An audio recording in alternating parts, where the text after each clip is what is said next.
Ang tawag po sa system na to, no, is NFT system. So ganito po ang inlet or yung input ng ating NFT system. Nadaloy po yung tubig niya na manipis lang po, no, hanggang dun sa dulo. So tingnan po natin yung dulo, no, mga kapurman. Pansin nyo po dito sa NFT system natin, is flowing po agad. Manipis lang po yung tubig. Napapansin nyo po. Ayan, o. Galing lang po natin yung lumot, ha. Ayan. Diba po, ang nipis lang po niyan. So yan po yung NFT system, no.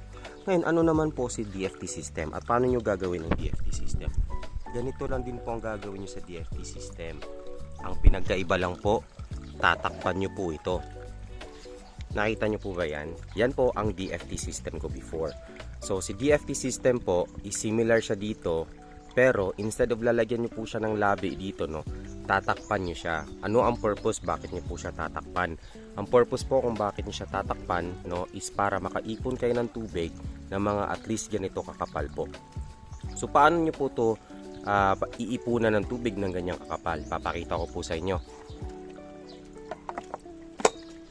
Napapansin nyo po yung ating female to male connector po, may nakausli po dyan. Kung gaano po kakapal ang nakausli dyan, no, ganyan po kataas ang tubig natin. So meron po tayong tubig na approximately ganyan na maiiwan.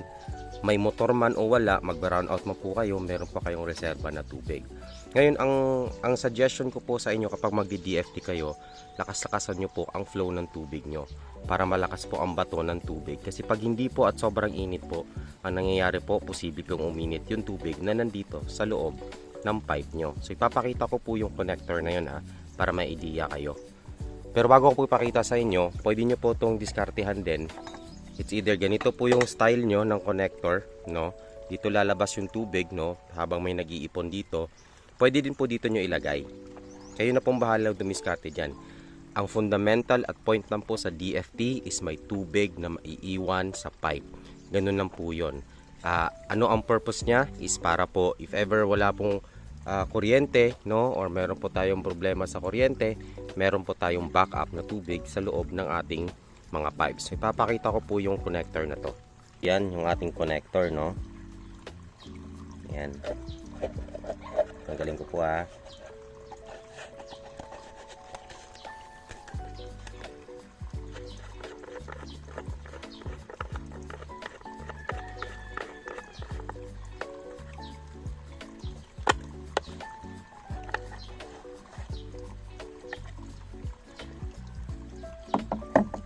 Ito po ang gamit natin na connector. So ito lang po is ano lang po to, threaded po na connector po, male and female lang po yan. Pero ang mabibili nyo po na male and female, no, is ito po, meron po yang regular na ano po, may pahaba pa po yan So meron po yang nakausli pa po na ganyan, parang ganito.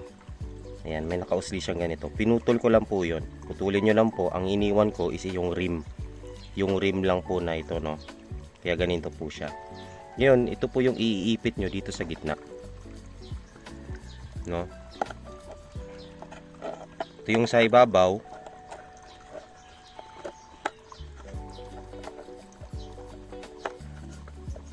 Ayan.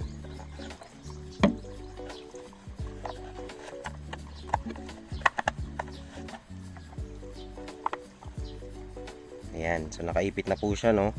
Ngayon, kayo pong bahala kung gaano kataas ang gusto nyo dyan. Pwede nyo naman po adjustin yan sa pagpuputol. Tapos, ito naman po sa ilalim, ito lang po yung screw nyo dyan.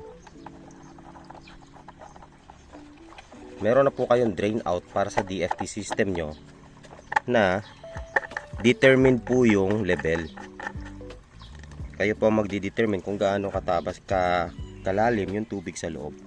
So yun lang po talaga yung difference ng NFT sa DFT, no, para po sa, kasi po medyo marami pa pong nalilito doon sa sa comparison na ginagawa natin in terms of setup.